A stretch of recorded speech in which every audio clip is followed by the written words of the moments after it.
നീ എവിടെ പോയി കിടക്കാറ്? ഞാൻ എന്നെ കൊണ്ടൊന്നും പറയിപ്പിക്കല്ലേ. എന്നോട് എവിടെ നിൽക്കാനാ പറഞ്ഞത്? നിന്നോട് ഞാൻ അമൃതയിൽ നിൽക്കാൻ പറഞ്ഞിട്ട് അമൃതയുടെ അവിടെ കാണാൻ പറഞ്ഞിട്ട്. അമൃതയിലല്ലേ ഞാൻ വന്ന് നിൽക്കുന്നത്? എടി അമൃതയാണെന്ന് അമൃത ഹോസ്പിറ്റലിന്റെ അവിടെ കാണാൻ പറ്റും. അമൃത സ്റ്റുഡിയോയിൽ അവിടെ നിന്നില്ല. ഞാൻ എങ്ങനെ കണ്ടുപിടിക്കുന്നത്? പറയുമ്പോ നല്ല വ്യക്തമായിട്ട് പറയണം, എനിക്ക് മനസ്സിലാവണ്ടേ. അമൃത എന്ന് പറഞ്ഞപ്പോ ഞാൻ അമൃതയിൽ വന്ന് നിന്ന്. മനുഷ്യനെ ചിരിക്കാണ്ട് ഞാൻ എന്തൊരു കാശ് കൊടുത്ത് ഓർഡർ പിടിച്ചു. നമ്മുടെ വഴക്ക് ഇവിടെ പറയല്ലേ, ഇവിടെ അറിയിക്കല്ലേ. ഇവിടെ വന്ന് പരിചയപ്പെട്ടതാ, ഞങ്ങൾ ഭയങ്കര ഫ്രണ്ട്സായി. ഞങ്ങൾ സിനിമ നിരൂപകരാകുമ്പോൾ ഞങ്ങൾ ഓപ്പറേഷൻ ചെയ്യും. ബ്ലേഡ് പോലും ഇല്ലാത്ത സിനിമയെ കീറി മുറിച്ച് അതിന്റെ കിഡ്നിയും ഇറുക്കയും എല്ലാം എടുത്ത് ഞാൻ പരിശോധിച്ച് അതിനെ നിരൂപണം ചെയ്യും. പക്ഷെ അഭിനയിക്കാൻ പറഞ്ഞ ഒരു തേങ്ങ പറ്റില്ല, അത് വേറെ ആശയങ്ങളെല്ലാം ഒരുപോലെ. അപ്പൊ ഞങ്ങൾ പെട്ടെന്ന് സിങ്കായി. പക്ഷെ ഞങ്ങൾ കീറി മുറിക്കാതെ. അതെ അതെ, അതെങ്ങനെ ഉണ്ടായിരുന്നു? എനിക്ക് ഇഷ്ടപ്പെട്ടില്ല.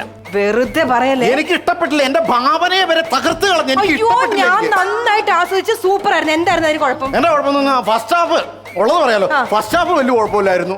ഫസ്റ്റ് ഹാഫ് കുഴപ്പമില്ല. സെക്കൻഡ് ഹാഫ് മഹാ മോശമായി പോയി. എന്ത്? ഫസ്റ്റ് ഹാഫിൽ ഒരു ചിക്കന്റെ പീസും ചിക്കന്റെ ഒരു ചിറകും പിന്നെ ഒരു മുട്ടയും കിട്ടി. ഫസ്റ്റ് ഹാഫ് ഒക്കെ ആയിരുന്നു.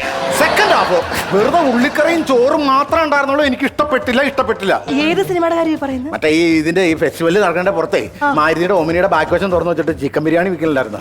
അയ്യോ അതല്ല, ഞാനിപ്പോ നമ്മള് ഒരു സിനിമ കണ്ടില്ലേ, ജർമ്മൻ, ആ സിനിമയുടെ കാര്യമാണ് ഞാൻ പറഞ്ഞത്. സിനിമയുടെ കാര്യമാണ്.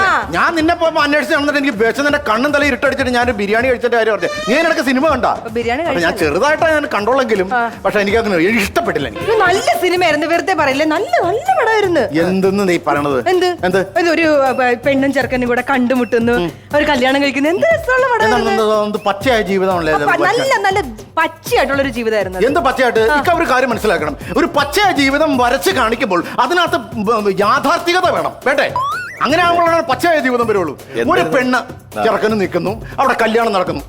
പച്ചയായ ജീവിതം അവർ വരച്ച് കാണിച്ചു. പെണ്ണിന്റെ കയ്യിലേക്ക് ചെറുക്കന്റെ കൈ വെച്ച് കൊടുക്കുന്നു, ഒരവയിടുന്നു.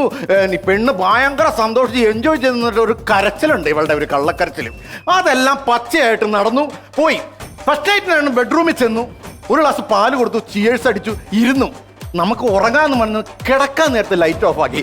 അതിനകത്ത് അവിടെ പച്ചയായ ജീവിതം. പച്ചയല്ലേ അത്? പച്ചയല്ല, പച്ചയായ ജീവിതം കാണിക്കണം. ഫസ്റ്റ് നൈറ്റ് കാണിക്കണം, അതാണ് പച്ച. അപ്പൊ നീലയായിട്ടുള്ള ജീവിതവും അതുകൊണ്ടായിരിക്കില്ലേ?